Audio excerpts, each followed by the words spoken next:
নমস্কার। আমি আমার শ্রোতা ও দর্শক বন্ধুদের নমস্কার জানিয়ে আমার পরমেশ্বরকে প্রণাম জানিয়ে আমি পাঠ শুরু করব।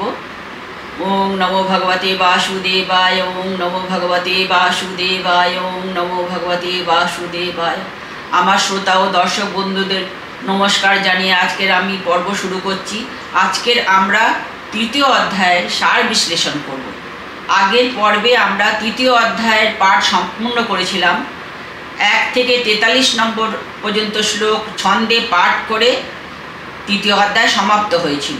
আজকের আমরা তৃতীয় অধ্যায়ের সার বিশ্লেষণ করব। সার বিশ্লেষণ করা দরকার, কারণ আমরা যদি সারাদিনে গীতা পড়ার সময় না পাই, তাহলেও শুধু আমরা অধ্যায়ের যদি সারাংশ মনে মনে চিন্তা করি, তাতেও ভগবান বলছেন পূর্ণ হবে, তাতেও তোমাদের মঙ্গল হবে। এই কথা ভগবান গীতা মাহাত্ম্যে বলেছেন যে সারাদিন যদি গীতা পড়ার সময় না পাও, তাহলে মনে মনে গীতার সারাংশ চিন্তা করবে, তাতেও তোমার পরম গতি প্রাপ্ত হবে। সেই জন্যে সার অংশ আমি আজকের আলোচনা করব, সকলে মন দিয়ে শুনবেন।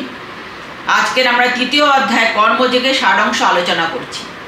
কর্মযোগে অর্জুন ভগবানকে জিজ্ঞেস করছেন যে আপনার মতে যদি কর্ম থেকে জ্ঞান শ্রেষ্ঠ হয়, তাহলে আমাকে কেন এরকম হিংসাত্মক কর্মে নিযুক্ত করছেন? হিংসাত্মক কর্ম অর্থ ভগবান অর্জুনকে যুদ্ধক্ষেত্রে এই উপদেশ দিয়েছেন, এই বাণী দিয়েছেন। যুদ্ধক্ষেত্রে ভগবান অর্জুনকে যুদ্ধ করতে বলছেন। যুদ্ধ করতে গেলে তো অর্জুনের হাতে অনেক নিহত হবে, সেই জন্য অর্জুন এই কর্মকে, যুদ্ধ করার এই কর্মকে হিংসাত্মক কর্ম, ক্রূর কর্ম বলছেন।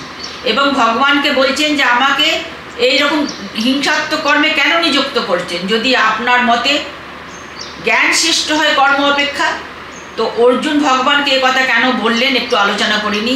দ্বিতীয় অধ্যায়ে ভগবান বলেছিলেন 55, 56, 57, 58 নম্বর শ্লোকে ভগবান স্থিতপ্রজ্ঞের লক্ষণ বলেছিলেন, এবং এই স্থিতপ্রজ্ঞের অবস্থা প্রাপ্ত হয়ে দেহান্তে ব্রহ্ম নির্বাণ লাভ করে সাধক। সেই জন্যে স্থিতপ্রজ্ঞর যে অবস্থা, সেটা ব্রহ্ম নির্বাণ লাভ করার অবস্থা। তো ভগবানকে অর্জুন বলছেন যে আপনার মতে যদি জ্ঞান শ্রেষ্ঠ হয়, কেন জ্ঞান পথে সাধনা করে ব্রহ্ম নির্বাণ লাভ করা যায়, তাহলে আমি হিংসাত্মক কর্মে আমি কেন নিযুক্ত হব? কেন আমাকে হিংসাত্মক কর্মে নিযুক্ত করছেন?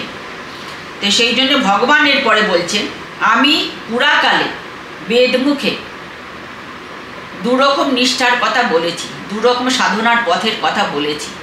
জ্ঞান যোগীদের জন্য জ্ঞানযোগ এবং নিষ্কাম কর্মযোগীদের জন্য কর্মযোগ। তারপরে ভগবান বলছেন যে কর্ম না করে কেউ সিদ্ধি লাভ করতে পারে না।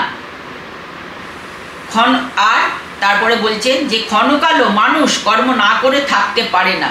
মানুষ নিজের প্রকৃতির বশে বাধ্য হয়ে কর্ম করতে সে থাকে, কর্ম করতে বাধ্য হয়, প্রকৃতির গুণের দ্বারা সে কর্ম করতে বাধ্য হয়।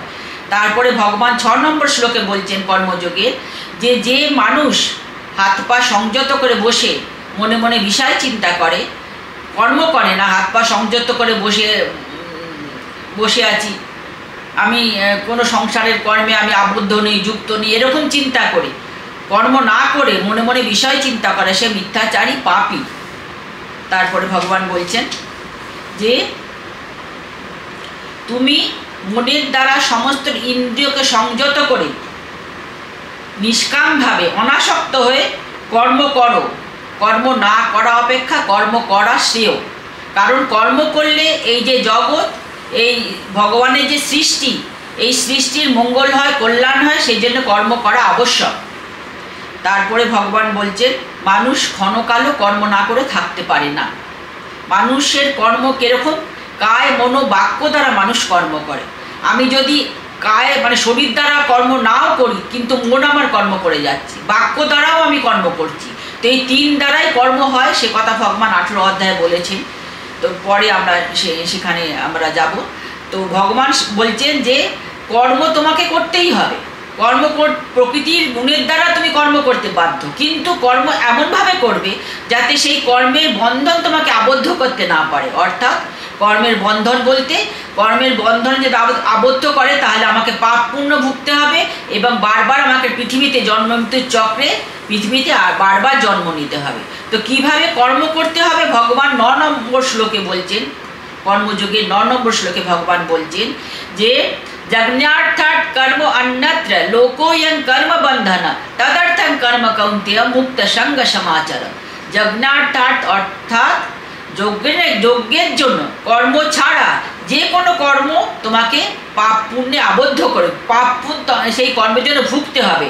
তো যজ্ঞের জন্য কি বেদে ভগবান বিষ্ণুকে যজ্ঞ বলা হয়েছে এবং 9 নম্বর অধ্যায়ে ভগবান 16 নম্বর শ্লোকে বলছেন আমি যজ্ঞ, আমি হোম, আমি ঘৃত, আমি সব। অর্থাৎ যজ্ঞ অর্থ হলো যজ্ঞের ব্যাপক অর্থ, যজ্ঞের অনেক অর্থ আছে, কিন্তু এইখানে গীতায় ভগবান বলছেন যজ্ঞের জন্য কর্ম অর্থাৎ ভগবানের জন্য কর্ম। ভগবানের জন্য কর্ম ছাড়া যে কোনো কর্মে পাপ পুণ্য ভুগতে হবে, পৃথিবীতে আমাকে বারবার আসতে হবে। তো ভগবানের জন্য কর্ম কি? যে ভগবানের কর্ম মানে সকালবেলা উঠে যে আমরা পূজা অর্চনা করি শুদ্ধ হয়ে শুচি হয়ে, সেই পূজা অর্চনা করা, ভগবানের সেবা করা, ভগবানের কাজ করা, সেটা হচ্ছে একটা ভগবানের কর্ম। এবং ভগবানের কর্ম ভগবানের জন্যে কর্ম। ভগবানের জন্যে কর্ম কি? আমি যে কর্ম করছি সেটা ভগবানের কর্ম, ভগবানকে তুষ্ট করার জন্য, ভগবানকে খুশি করার জন্যে, ভগবানের প্রেম পাওয়ার জন্য আমি ভগবানের কর্ম করছি। অর্থাৎ নিজের যে কর্ম আমি করছি সকাল থেকে উঠে রাত পর্যন্ত, সেই প্রতিটি নিজের কর্মকে নিজের কর্ম মনে করলেই কর্মবন্ধনে আবদ্ধ হবে। নিজের কর্ম না মনে করে ভগবানের কর্ম আমি ভগবানের ভিত্তবধ করছি, সে কথা ভগবান এই কর্মযোগের 30 নম্বর শ্লোকে বলেছেন। সেখানে আমরা আসবে একটু পরে, সেখানেই আমরা আলোচনা করব। তো ভগবান বলছেন যে ভগবানের জন্য কর্ম, ভগবানের কর্ম। তো ভগবানের কর্ম অর্থাৎ ভগবানের সেবা করা কর্ম এবং ভগবানের ভিত্তবধ ভগবানের আদেশ পালন করে যে সংসারের কর্ম করেছে সেটাও ভগবানের কর্ম। এইভাবে চিন্তা করে কর্ম করলে সেই কর্মে পাপ পুণ্য ভুগতে হবে না এবং কর্মের কোনো ফল আমাকে আবদ্ধ করবে না। তারপরে ভগবান বলছেন যে পুরাকালে প্রজাপতি যজ্ঞের সহিত প্রজা সৃষ্টি করেছিলেন এবং যজ্ঞের দ্বারা যজ্ঞ সৃষ্টি করেছেন, প্রজাও সৃষ্টি করেছেন, মানব সৃষ্টি করেছেন, যজ্ঞ সৃষ্টি করেছেন এবং বলেছেন যজ্ঞের দ্বারা তোমরা যজ্ঞ করে শ্রীবৃদ্ধি লাভ করো এবং তোমাদের অভীষ্ট পূরণ হোক, তোমাদের ইচ্ছা পূরণ হোক, তোমার ফল প্রাপ্তি হবে। যজ্ঞ সৃষ্টি করেছেন এবং যজ্ঞের সাথে জীবনও মানুষও সৃষ্টি করেছেন এবং যজ্ঞ করলে তোমাদের অভীষ্ট পূরণ হবে, সেই কথাও বলেছেন। তারপরে বলছেন যজ্ঞের দ্বারা তোমরা দেবতাগণকে তৃপ্ত করো এবং দেবগণও তোমাদের তৃপ্ত করে পরস্পর শ্রেয় মঙ্গল লাভ করে তোমাদের মঙ্গল হোক, পরস্পর ভাব আদান প্রদান করে তোমাদের মঙ্গল হবে, কল্যাণ হবে। দেবতাগণের যজ্ঞের দ্বারা আমরা দেবতাগণের পূজা করি এবং যজ্ঞে আমরা যে আহুতি দিই সেটা দেবতাগণের উদ্দেশ্যে দিই। দেবতাগণ তৃপ্ত হয়ে আমাদের অভীষ্ট সিদ্ধি আমাদের পুরো করে, আমাদের যে কামনা বাসনা থাকে যার জন্য আমরা যজ্ঞকে, সেগুলো আমাদের পূর্ণ হয়। তারপরে ভগবান বলছেন এই সকল যে কর্ম বলা হলো সেই সকল কর্ম বেদে আছে। বেদে আমাদের কর্মের কিভাবে কর্ম করতে হবে, কর্ম করলে আমাদের কি কি ফল প্রাপ্তি হবে, কি মঙ্গল হবে, সব কথা বেদে আমাদের দেওয়া আছে। এবার সেটাই বিধান, সেই বিধান অনুযায়ী আমাদের কর্ম করলে আমাদের অভীষ্ট সিদ্ধ হবে এবং আমাদের সকলের মঙ্গল হবে এবং জগৎ সৃষ্টির কল্যাণ হবে। সেইভাবে কর্ম করার নির্দেশ আছে বেদে। তারপরে ভগবান বলছেন যে হে অর্জুন, তুমি অনাসক্ত হয়ে কর্ম করো, অনাসক্ত হয়ে কর্ম করলে তুমি পরম শ্রেয় লাভ করবে। এবং তারপরে বলছেন মহান ঋষিরা, মহান রাজর্ষিরা জনকাদি প্রভৃতি মহান রাজর্ষিরা কর্ম করেই সিদ্ধি লাভ করেছেন। শ্রেষ্ঠ ব্যক্তিরা যা কর্ম করে সাধারণ মানুষ তাকে অনুসরণ করে, সেই জন্য তুমি কর্ম করো এবং তোমার কর্মের ফলে তোমাকে সাধারণ মানুষ অনুসরণ করবে এবং তারাও কর্ম করবে। তারপরে ভগবান বলছেন যে নিজের দৃষ্টান্ত দিচ্ছেন, নিজেও যে কর্মে মানে ব্যাপৃত রয়েছেন সেই দৃষ্টান্ত নিজে দিচ্ছেন যে হে পার্থ, এই ত্রিজগতে আমার কোনো কর্ম নেই, কিছু পাওয়ার নেই, কিছু না পাওয়ার নেই, তবুও আমি কর্মেতেই জড়িয়ে আছি, কর্মেতেই ব্যাপৃত আছি। কারণ আমি যদি কর্ম না করি তাহলে আমাকে সাধারণ মানুষ অনুসরণ করে তারাও কর্ম করবে না, এবং তারা যদি কর্ম না করে তাহলে সমাজে বিশৃঙ্খলতার সৃষ্টি হবে এবং সমাজ উচ্ছন্নে যাবে। তার দায়ভাগ আমি হব, তার দায়ী আমি হব। সেই জন্যে শ্রেষ্ঠ ব্যক্তিদের সমাজে নিষ্কামভাবে কর্ম করা উচিত, যাতে সাধারণ মানুষ তাদের অনুসরণ করে কর্ম করে। তারপরে বলছে যে সংসারে আসক্ত ব্যক্তিদের কখনো বুদ্ধি যোগাবার দরকার নেই, বুদ্ধি দেওয়ার দরকার নেই। অনাসক্ত ব্যক্তিরা সমাজের শ্রেষ্ঠ, অনাসক্ত হয়ে তারা কর্ম করবে এবং আসক্ত ব্যক্তিদের তারা কর্ম করার পথে চালিত করবে। এইভাবে কর্ম করলে সমাজের কল্যাণ হবে, জগতের কল্যাণ হবে, বিশ্ব সৃষ্টির কল্যাণ হবে। তারপরে ভগবান বলছেন প্রকৃতির গুণে বাধ্য হয়ে মানুষ কর্ম করে। মানুষ মনে করে আমি কর্ম করছি, এই আমি কর্ম করা মনে করাটাই অহংকার। কিন্তু ভগবান বলছেন এখানে প্রকৃতি বাধ্য করে, প্রকৃতি এই কর্মের জন্য, প্রকৃতির প্রত্যেকের নিজ নিজ প্রকৃতি, নিজ নিজ স্বভাবে এই কর্মের জন্য তাকে সেই দিকে প্রেরিত করে। এবং তারপরে বলছেন এই কর্ম তুমি কিভাবে করবে, তাও উনি 9 নম্বর শ্লোকে যেমন বলেছেন, আবার 30 নম্বর শ্লোকে বলছেন যে এই কর্ম তুমি এমনভাবে করো, অনাসক্তভাবে করো, তাহলে তুমি পরম সিদ্ধি প্রাপ্ত হবে, পরম পদ প্রাপ্ত হবে। ভগবান 30 নম্বর শ্লোকে বলছেন ময়ি সর্বাণি কর্মাণি সন্ন্যাস্যাধ্যাত্ম চেতসা নিরাশী নির্মম ভূত্বা যুদ্ধস্য বিগত জ্বরঃ। 30 নম্বর শ্লোকে ভগবান বলছেন যে তুমি অন্তরাত্মা দিয়ে, হৃদয় দিয়ে, চিত্ত দিয়ে সমস্ত কর্ম আমাদের সমর্পণ করো, ভগবানে নিবেদন করো, ভগবানের চরণে সমস্ত কর্ম নিবেদন করে তার ভৃত্যবৎ মমতাহীন নিষ্কামভাবে শোক শূন্য হয়ে তুমি নিজের কর্তব্য কর্ম করে যাও, তাহলে তুমি তার ফল কি হবে সে কথা পরের শ্লোকে ভগবান বলেছেন। তার এইভাবে কর্ম করলে তুমি পরম শ্রেয় লাভ করবে, এবং যদি তুমি আমার এই মতে না মেনে চলো, না অনুসরণ করো, তাহলে তুমি শ্রেয় লাভের অযোগ্য হবে, পরম পুরুষকে লাভ করার অযোগ্য হবে।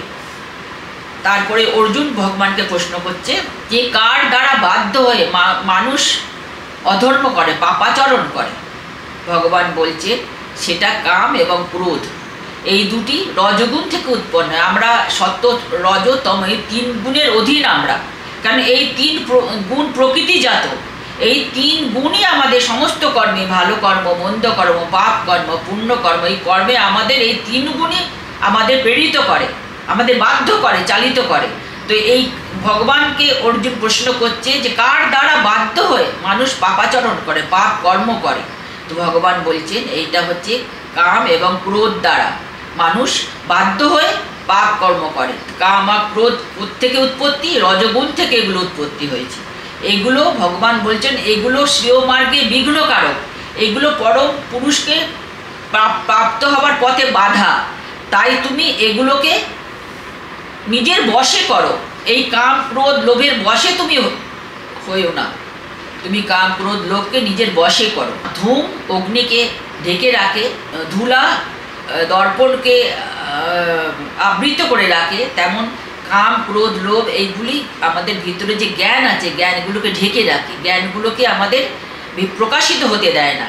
কারণ এর জন্য দায়ী হচ্ছে এই রজগুণ সম্পন্ন কাম ক্রোধ লোভ। তো এইগুলোকে কিভাবে আমি সংযত করব? তারপরে ভগবান বলছেন যে এই কাম ক্রোধের অধিষ্ঠান ক্ষেত্র হচ্ছে ইন্দ্রিয়গণই এদের অধিষ্ঠান ক্ষেত্র। এরা আমাদের মন বুদ্ধিকে আশ্রয় করে আমাদের ভুল পথে চালিত করে। সেই জন্য সব থেকে প্রথমে তুমি নিজের মনকে সংযত করো, এবং মনকে সংযত করে এই কামরূপ পাপকে নাশ করো বা পরিত্যাগ করো। ভগবান কি বলছেন? প্রথমে মনকে সংযত করো, নিজের বুদ্ধি মনকে সংযত করো। নিজেকে সেই সংযত করার শক্তি আমাদের মধ্যে প্রত্যেকের আছে, এবং সেই আমি যখন জানবো যে এই কামই আমাকে পাপের পথে নিয়ে যাবে, এই ক্রোধই আমাকে পরম পুরুষার্থের পথে যেতে বাধা দেবে, তখন মানুষ চেষ্টা করবে এই কাম ক্রোধকে সংযত করার। তাই ভগবান বলছেন প্রথমে নিজের মন বুদ্ধি ইন্দ্রিয়কে সংযত করো, সংযত করে এই পাপরূপ কামকে নাশ করো বা ত্যাগ করো। তারপরে ভগবান বলছেন যে শরীর অপেক্ষা ইন্দ্রিয়গণ শ্রেষ্ঠ। কোথায় কাম বাস করে এবং কীভাবে তাকে সংযত করা যায় সেই শ্লোক, সেটা ভগবান এবার বলছেন যে শরীরগণ অপেক্ষা ইন্দ্রিয় শ্রেষ্ঠ, ইন্দ্রিয়গণ অপেক্ষা বুদ্ধি, মন শ্রেষ্ঠ, মন অপেক্ষা বুদ্ধি শ্রেষ্ঠ। আর একবার বলি, শরীরের থেকে ইন্দ্রিয় শ্রেষ্ঠ, ইন্দ্রিয় থেকে মন শ্রেষ্ঠ, মন থেকে বুদ্ধি শ্রেষ্ঠ, বুদ্ধির থেকে আত্মা শ্রেষ্ঠ, যিনি আমাদের অন্তরে বসে আছেন। অতএব তুমি দ্বারা আত্মাকে সংযত করে, দ্বারা আত্মাকে সংযত করে অর্থাৎ আত্মা দ্বারা নিজের মন বুদ্ধিকে সংযত করে পাপরূপ কামকে বিনাশ করো বা ত্যাগ করো। তাহলে আমরা এটা এবার আমার সার অংশ বলা সমাপ্ত হয়ে গেল। আমরা এটা চিন্তা করব যে আমাদের যে ভেতরে কাম ক্রোধ লোভ আছে সেটাকে আগে আমাদের সংযত করতে হবে। সেটাকে সংযত করার উপায় হচ্ছে ভগবত চিন্তা। ভগবত চিন্তাই ইন্দ্রিয় সংযমের মহৌষধ। অর্থাৎ ভগবানের চিন্তা, ঈশ্বরের চিন্তা যদি সর্বক্ষণ করি তাহলে আমাদের ইন্দ্রিয় নিজে থেকেই সংযত হয়ে যাবে। আমাদের ভেতরে যে কাম ক্রোধ লোভ যে রিপুগুলো আছে সেই রিপুগুলো নিজেই সংযত হয়ে যাবে, নাশ হয়ে যাবে। সেই জন্যে আমাদের ভগবত চিন্তা করা সবসময় দরকার। আমরা সমস্ত কর্ম করব, সংসারে থাকবো, থেকেও কর্ম করেও আমরা এই ভগবত চিন্তা করব। এই গীতার অধ্যায়ে যে আমি আজকের কর্মযোগ অধ্যায়ের যে আমি ষাট অংশ বললাম, সেই ষাট অংশ মনে মনে সবসময় চিন্তা করবে। যতটুকু পারো ততটুকুই চিন্তা করলে আমাদের মন ধীরে ধীরে শুদ্ধ হবে এবং ধীরে ধীরে আমাদের মন ইন্দ্রিয়গণ আমাদের অধীনে এসে যাবে। আমরা এই ইন্দ্রিয়গণের অধীনে হব না, ইন্দ্রিয়গণ আমাদের অধীনে হবে, মানুষের অধীনে হবে। এর পথ হচ্ছে একমাত্র ঈশ্বর চিন্তা। সেই পথে আমরা নিজেকে চালিত করব। আজকের আমি এখানেই সারাংশ বলা হয়ে গেল, সমাপ্ত করলাম। এর পরের পর্বে আমরা চতুর্থ অধ্যায়ে পাঠ শুরু করব। আজকের আমি এখানে সমাপ্ত করছি। নমস্কার। ওম নমো ভগবতে বাসুদেবায়, ওম নমো ভগবতে বাসুদেবায়, ওম নমো ভগবতে বাসুদেবায়।